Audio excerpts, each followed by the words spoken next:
Për fat keq kemi të bëjmë me vazhdimin e një politike agresive kundër Kosovës, është asgjë e re në diskursin e militarizuar të Serbisë kundrejt Republikës së Kosovës, që dëshmon për një qasje të përforcimit të rreshtimit saj me bushtin revizionist ruso-kinez dhe që kalkulon në përpjekjet e veta për të përfituar kohë me qëllim të realizimit të apetiteve politike të Serbisë që janë ekspansioniste kundrejt Kosovës dhe jo vetëm kundrejt Kosovës nëse i referohemi projektit të botës serbe. Pra kemi të bëjmë me një vazhdimsi të politikës agresive nga Beogradi zyrtar, e cila në vlerësimin e Institutit Oktopus përbën momentin e fundit kur qasja e komunitetit euroatlantik duhet të ndryshoj nga menaxhimi i Serbisë në kushtëzimin e Serbisë, sepse nuk një gjuhë tjetër Serbia si burim destabiliteti në Ballkanin Perëndimor. Pra në qoftë se do të tolerohet edhe më tutje me projektin e Serbisë 2030, Serbia do të manovroj edhe më tutje si një aleat besnik i Rusisë për të realizuar qëllimet e saj ekspansioniste në Ballkan, dhe kjo është kërcënimi më i madh hibrid për stabilitetin e Ballkanit Perëndimor. Për fat keq, ajo që ne vrejmë në Serbi është një propagandë agresive e përfshirjes të gjithë aktorëve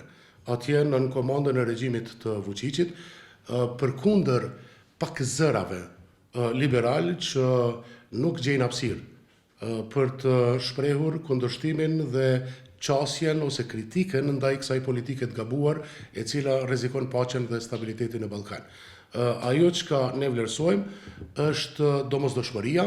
që nga Shtetet e Bashkuara të Amerikës dhe Bashkimi Evropian të vinë mesazhe të qarta, më konkrete dhe të ndërmerren masa në përputhje me veprimet e Shteteve të Bashkuara të Amerikës përmes sanksioneve dhe përmes aktit autorizues të mbrojtjes kombëtare ndaj Serbisë, që edhe Brukseli të fillojë masat konkrete ndaj Serbisë me qëllim që ta disiplinojë atë sa i përket diskursit kërcënues dhe militarizues kundrejt Kosovës dhe që ta disiplinojë atë mbi domosdoshmërinë e pranimit të realitetit të ri gjeopolitik në Ballkanin Perëndimor me Republikën e Kosovës. Pra, ashtu qysh e kanë ritheksuar Shtetet e Bashkuara të Amerikës, Serbia duhet të detyrohet të sillet në mënyrë konstruktive drejt epilogut të procesit të dialogut me njohjen reciproke mes dy vendeve si zgjidhja e vetme që do t'i ndihmonte përforcimit të paqes dhe stabilitetit në Ballkan. Mendoj që ka pas vazhdimisht reagime dhe besoj që reagimet janë të domosdoshme në kuptimin e kundërpërgjigjes ndaj kërcënimeve që paraqet ky diskurs i Vučićit. Mirë po në anën tjetër, siç e thash, kemi të bëjmë me vazhdimin e logjikës së njëjtë, me vazhdimin e diskursit agresiv kundër Kosovës, me vazhdimin e një politike e cila ndron rikthimin e Kosovës, ndron realizimin e apetiteve të saj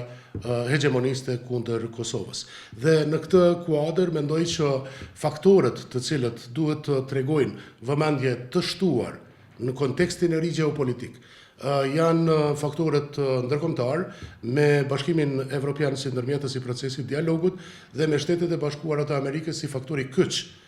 për t'i dhënë shans përmbylljes së duhur të konfliktit me Serbinë nëpërmjet